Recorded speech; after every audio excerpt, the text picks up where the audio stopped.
Hello everyone, स्वागत है आप सभी का एक प्यारे से स्टडी व्लॉग में। और ये एक दिन का व्लॉग नहीं, 4 से 5 दिन का व्लॉग होने वाला है। तो इसे हम व्लॉग कम और कहानी ज़्यादा कह सकते हैं।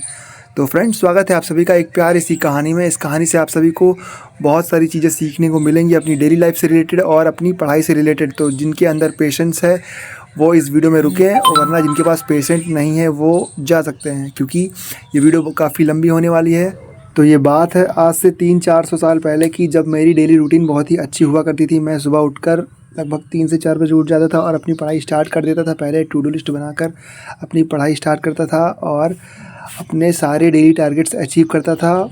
ये जिस दिन की वीडियो है, इस दिन के बारे में मैं आप सभी को बताता हूँ। मैं उस दिन सुबह 4 से 5 लेक्चर कवर करके उसके बाद हिंदी का लेक्चर कवर कर रहा था, और हिंदी का लेक्चर कवर करते करते मेरी कमर में दर्द आ गया। तो मैंने हिंदी की बुक उठाई और उसके जो चैप्टर मैंने पढ़ा था उसके प्रीवियस ईयर क्वेश्चन सॉल्व करने लगा लेटे लेटे। अब ये अगले दिन की वीडियो है, और मैं उठा था लगभग 3-3:30 बजे, और ये आप सभी को चंदा मामा दिख रहे होंगे। मैं बाहर निकला, बाहर का मौसम देखा, उसके बाद अपना टू डू लिस्ट बनाया और पढ़ने के लिए बैठ गया। सबसे पहले मैं सुबह उठकर क्या बोलते हैं, मैथ्स की प्रैक्टिस करता हूँ। उसके बाद जो लास्ट डे पढ़ा होता है कॉन्सेप्ट, उसको रिवाइज़ करता हूँ। उसके बाद लेक्चर लेना स्टार्ट करता हूँ, और मैंने सुबह सुबह 2 लेक्चर कंप्लीट किए। आज मैंने नंबर सिस्टम का 12th and 11th lecture complete किया था। लेक्चर कंप्लीट करने के बाद मैंने अपनी नोट्स का रिव्यू किया कि मैंने आज नोट्स में क्या क्या लिखा है। उसके बाद मैंने आदित्य रंजन सर वाली फार्मूला बुक निकाली और उससे भी थोड़ा अपने कॉन्सेप्ट रिवाइज़ करे। फिर से थोड़ी देर स्टडी में ब्रेक लेने के बाद मैं दोबारा से पढ़ने के लिए बैठा, और मैंने एक बुक मंगवाई है RWA से, GS सूत्र करके बुक है, जिसमें कि इतनी पतली बुक जो आप सभी के सामने दिख रही है, इतनी पतली बुक में आप सभी को पूरी GS कवर करके मिल जाएगी, सारे शॉर्ट नोट मिल जाएंगे। तो मैंने उससे रिवाइज़ किया। उसके बाद मैं फिर से इंग्लिश पढ़ने के लिए बैठ गया। इंग्लिश में मैंने अपने नोट्स रिवाइज़ करे, जो कि इंग्लिश वाले सर ने बहुत ही अच्छी तरीके से मेरे बैच में करवाया है। मैंने एक बैच लिया है, उसका नाम है फाउंडेशन बैच, RWA का फाउंडेशन बैच, जो कि 2026 से 2027 वाले बच्चों के लिए मतलब। और अस्तित भाई ऑफ रोडिंग कर रहे हैं 4x4। और मेरे अंदर का कैमरामैन हमेशा एक्टिव रहता है। जब भी मैं कोई भी अच्छी सीन देखता हूँ तो मेरे फ़ोन का कैमरा ऑटोमेटिक खुल जाता है और मैं उसको रिकॉर्ड कर लेता हूँ। जैसे कि आप सभी को दिख रहा होगा सनसेट का टाइम।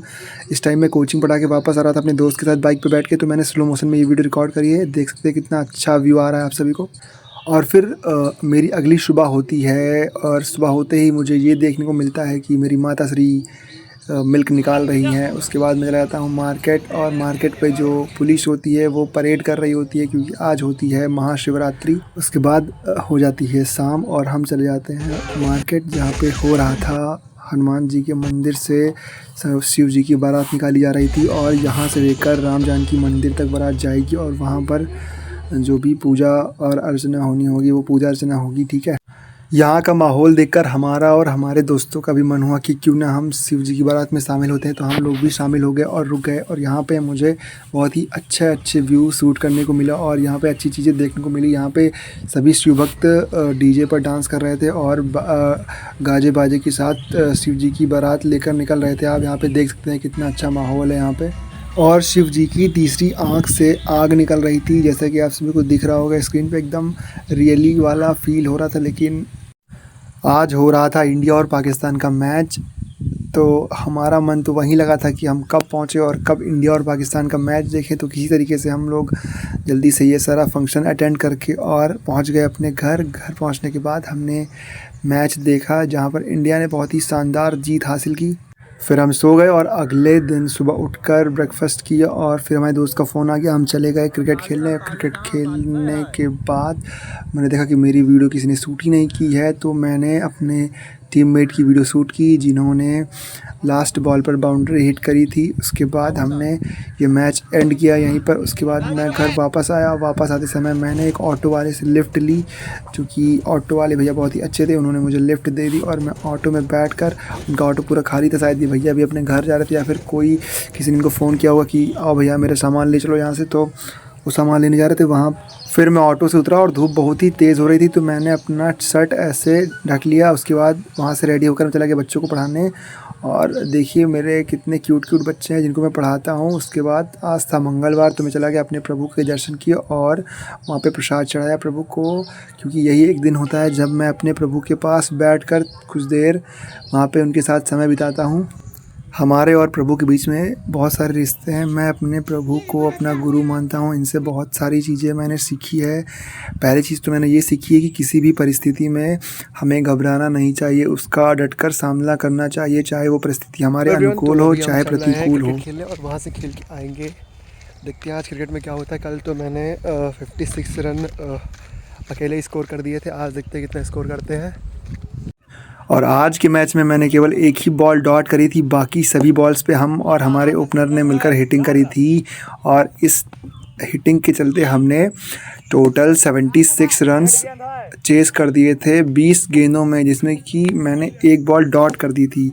और मेरा ओपनर मतलब मेरा ओपनिंग पार्टनर और मैं बहुत ही ताबड़तोड़ तरीके से बैटिंग कर रहे थे, जिस बैटिंग के चलते हमारी टीम ने सामने वाली टीम का स्कोर, जो कि उन लोगों ने 7 ओवर में बनाया था 76 रन्स, उसको हम लोगों ने चौथे ओवर की दूसरी गेंद में चेज़ कर दिया लगभग। मतलब हमने 20 बॉल में वो सारा रन चेज़ कर दिया। चलिए मैं आप सभी को दिखाता हूँ लास्ट की 2-3 बॉलें जो कि बच्चों ने रिकॉर्ड करी थी। तो अभी चौथे ओवर की पहली गेंद में स्ट्राइक पे आ चुका हूँ। देखिए मैं कैसे हिट करता हूँ।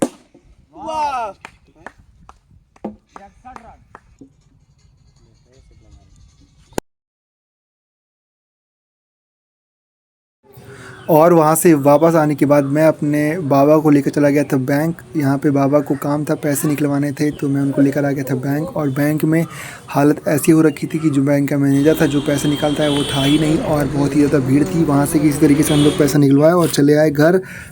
और आज का पूरा दिन ऐसे ही बीत गया था बिना पढ़े ही। तो मैंने सोचा क्यों ना जो बचे हुए 4 से 5 घंटे पढ़ लिया जाए। तो मैंने खाना खाया और पढ़ना स्टार्ट कर दिया। मुझे लगातार नींद आ रही थी, लेकिन मैं पढ़ाई नहीं छोड़ रहा था। और उसके बाद जब मैंने अपना माइंडसेट बना लिया कि अब मुझे पढ़ना है बचे हुए 4 से 5 घंटे में, तो मैंने टारगेट बनाया और उसको अचीव करना स्टार्ट किया। धीरे धीरे करके मैंने अपने सारे टारगेट अचीव कर लिए। लेकिन अब रात हो गई थी बहुत ही ज़्यादा, लगभग 11:47 या फिर मतलब 11:47 हो रहे थे, ठीक है। तो इतना टाइम होने के बाद मैं बाहर निकला। बाहर सब पूरा सन्नाटा दिख रहा था और एकदम अंधेरा हो गया था। फिर ये कुछ टाइम लैप्स है जो मैंने स्टडी के टाइम रिकॉर्ड करा था जब मैं पढ़ रहा था। देखिए इसमें मैं किस तरीके से अपने आप को फोर्स कर रहा हूँ। मुझे लगातार नींद आ रही थी, लेकिन मैं अपने फोर्स कर रहा था कि आज ये टारगेट कंप्लीट करके फिर ही सोएंगे। और इतना लेट से सोने की मुझे आदत नहीं है, तो इसका खामियाजा मुझे अगले दिन भुगतना पड़ा कि मैं बहुत ही देर में उठा, लगभग 7 बजे। और उठने के बाद मुझे पूरा दिन आलस आलस लग रहा था। तो इसीलिए मैं दोपहर के 2 और ये मेरे टारगेट है। इसको मैंने सेट किया था सुबह, लेकिन मैं पढ़ नहीं पाया। मैं अपनी पढ़ाई स्टार्ट करने वाला हूँ। चलिए स्टार्ट करते हैं। फिर से लेट गया थोड़ी देर खाना खाने के बाद और फिर सो के उठा मैं 3 बजे। 3 बजे उठने के बाद मैंने अपनी टू डू लिस्ट फिर से बनाई और फिर से पढ़ने के लिए बैठ गया कि चलिए जितना होता है, जितना टाइम बचा हुआ है उतने टाइम में ही हम जितना कवर कर पाएंगे उतना कवर कर। तो फाइनली हमने अपना पहला टारगेट यानी कि मैथ्स के 2 लेक्चर कवर कर लिए हैं, ठीक है। और मैंने उसके नोट्स बनाए। सर ने मुझे आज पढ़ाया यहाँ तक relation between LCM and HCF, ठीक है। मैंने एलसीएम एंड एचसीएफ का लेक्चर 2 कंप्लीट किया। आज 2 लेक्चर है, मतलब पहला लेक्चर और दूसरा लेक्चर, ठीक है। सर ने लास्ट में हमें बताया कि first number into second number equals to होता है उनका एचसीएफ इंटू उनका एलसीएम, ठीक है। अब नेक्स्ट क्लास में देखते हैं सर मुझे क्या पढ़ाते हैं। ये मेरा स्टडी टेबल है, ठीक है। अब चलिए देखते हैं अगला क्या पढ़ना है मुझे। तो हमारा आज का पहला टारगेट हो गया कंप्लीट, इस पर मैंने टिक कर लिया, ठीक है। हमारा दूसरा टारगेट है रीजनिंग के 2 लेक्चर कंप्लीट करना है। चलिए कंप्लीट करना स्टार्ट करते हैं, देखते हैं कितना हो पाता है आज। तो अभी हमने रीजनिंग के कुछ क्वेश्चंस प्रैक्टिस कराए हैं, कोडिंग डिकोडिंग के, ठीक है। और अब हम चल रहे हैं, रेडी हो जाएंगे, उसके बाद चलेंगे बच्चों को पढ़ाने, क्योंकि टाइम हो गया है कोचिंग पढ़ाने का, ठीक है। चलते हैं क्योंकि एकदम ज़ीरो से तो अच्छा ही है कि हम 1 2 3 4 या फिर 5 6 घंटे जितना पढ़ पाए उतना पढ़ लें, ठीक है। क्योंकि हम जितना ही पढ़े रहेंगे उतना ही हमारे ऊपर बर्डन कम रहेगा और हमारा प्रेशर हमारे ऊपर कम रहेगा। ये क्या बोल रहे, बोल। और फिर बच्चों को पढ़ाकर जब मैं घर वापस आता हूँ तो देखता हूँ मेरे गांव में बारात आई हुई थी और वहाँ पे जो बाराती थे वो लौंडा नाच कर रहे थे। और ये हैं हमारे गांव के बच्चे, ये भी अपने तरीके से लौंडा नाच कर रहे थे जैसे करना चाहिए, जैसे हम लोगों ने बचपन में नहीं किया वैसा ये लोग कर रहे थे। मुझे देखकर बिल्कुल ही अफसोस नहीं हुआ, मुझे तो बेटर फीलिंग हो रही थी कि ये लोग इतना अच्छा डांस कर रहे हैं, कम से कम ये लोग इन्जॉय तो कर रहे हैं। और आजकल की शादियों में तो ये चीज़ कॉमन हो गई है, दूल्हा और दुल्हन का डांस और दूल्हे का पैसा लुटाना। क्योंकि आजकल ये ट्रेंड हो गया, क्योंकि सभी रील शूट करते हैं और उसको इंस्टाग्राम और अपने अन्य सोशल मीडिया प्लेटफॉर्म पर अपलोड करते हैं और पैसे कमाते हैं। पैसे नहीं कमाते हैं तो क्या, लाइक और शेयर के लिए वो लोग कुछ भी कर सकते हैं, ठीक है। मैं सबको तो नहीं कह रहा हूँ, लेकिन मैक्सिमम लोग आजकल सोशल मीडिया के दिखावे के चक्कर में कुछ भी करते हैं, मतलब कुछ भी ढोंग करते हैं। मतलब जो बड़े लोग कर रहे हैं, जो अमीर इंसान करता है, वही कॉपी करने का कोशिश करते हैं, ठीक है।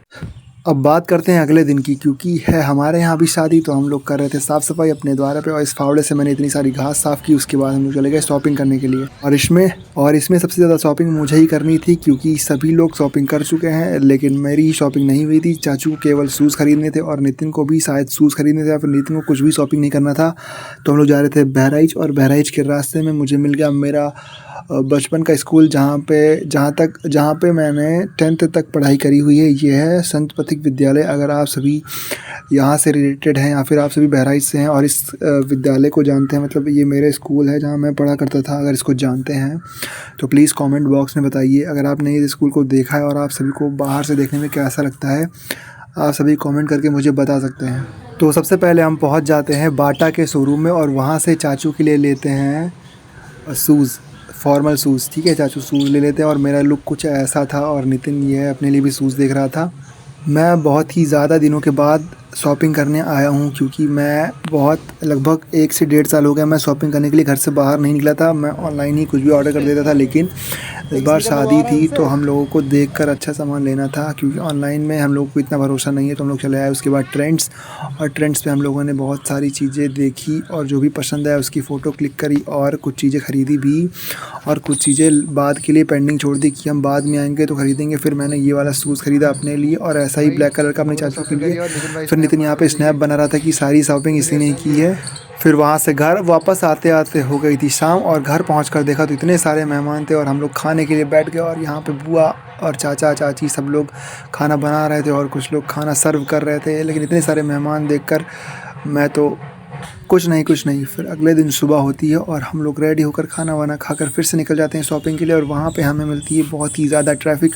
इस ट्रैफ़िक को देखकर मुझे दिल्ली और मुंबई यानी कि मेट्रो सिटीज़ की याद आती है, कि जहाँ पर इतना ज़्यादा ट्रैफ़िक होता है, लेकिन अब हमारे कैसरगंज में भी इतना ट्रैफ़िक होता है। फिर हमने अपना पूरा ड्रेस ऐसे ट्राई किया, और रैंडमली फ़ोटो इतनी अच्छी आ गई। और फिर उसके अगले दिन हम लोगों की बारी होती है अपना शेविंग करवाने का, हमारा और चाचू का। तो सबसे पहले मैं शेविंग करवाने के लिए बैठ जाता हूँ, मेरे साथ नितिन भी आया हुआ होता है। हम लोग शेविंग करवा कर उसके बाद ये हमारे बार्बर साहब, यानी कि जो हमारा बाल जिन्होंने शेव किया था, वो पता नहीं क्या कर रहे थे। हम लोग पता नहीं तरह तरह की क्रीम लगा रहे थे, और उसको छुड़ा रहे थे, फिर लगा रहे थे, फिर छुड़ा रहे थे। फिर ये छोटा भाई आया, उसने मसाज करी। ये जो भाई है बहुत ही अच्छा, मतलब छोटा है लेकिन बहुत ही अच्छा काम करता है। इसने मसाज करी। फिर ये गुलाब जल पता नहीं क्या था, पिंक में इसने कहा कि भैया ये गुलाब जल है, इससे इसने हमारा फेस क्लियर किया। उसके बाद टिश्यू लेकर आया, और सारी जो गंदगी थी उसको साफ़ किया, पानी वानी छिड़का उड़का। उसके बाद चाचू आ गए, और चाचू का काम स्टार्ट किया इसने। और आजकल मेरे ऊपर बहुत ही ज़्यादा ज़िम्मेदारी है, और एक ज़िम्मेदारी और आ गई कि दुल्हन का लहंगा मुझे पहुंचाना है। तो भैया ये है दुल्हन का लहंगा है, और इसको देने की ज़िम्मेदारी मेरे पास है, ठीक है।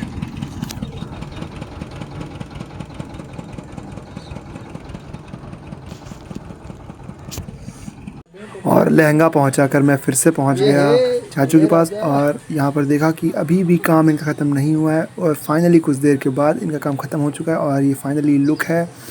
अब ये लुक तो 2-3 दिन के बाद आएगा। और उसके साथ हम यहाँ पर शॉप पर ही मैच देखने लगे। मैच में बहुत ही ज़्यादा मज़ा आ रहा था, लेकिन अगले दिन पता चलता है कि ये मैच हम लोग हार चुके हैं। और सुबह उठकर अगले दिन हम लोग चले जाते हैं खेत देखने, क्योंकि चाचू लोग आए हुए थे, ये हमेशा लखनऊ में रहते हैं, और ये लोग आए थे। तो मैंने सोचा क्यों ना इन सभी को मैं खेत घुमाऊँ। तो चाचू लोग को लेकर मैं खेत चला गया। चाचू लोगों ने सारा खेत देखा। उसके बाद यहाँ पे बुआ घर की सजावट कर रही थी, सजावट का वीडियो भी मैंने रिकॉर्ड कर लिया, ठीक है। और उसके बाद यहाँ पर घर पे बहुत ही ज़्यादा वर्कर्स आए हुए थे, क्योंकि आज है तेल पूजन और कल है चाचू की शादी। तो आज गांव वालों को खाना खिलाया जाएगा, तो सभी वर्कर्स काम पे लग गए। मैं सोचा क्यों ना आज पढ़ लिया जाए थोड़ा सा। तो मैं छोटे सरदार। और फिर हम लोग खाना खाने के लिए बैठ जाते हैं। यहाँ पर इतनी ज़्यादा फैमिली, हमारी रिलेटिव्स इतने ज़्यादा आए हुए थे। हम लोग खाना खाए और बाहर गए तो देखे बाहर बाबा लोग खाना बनवा रहे थे, मतलब जो भी कारीगर थे उनके सामने बैठ के उनको गाइड कर रहे थे कि खाना कैसे बनाना है।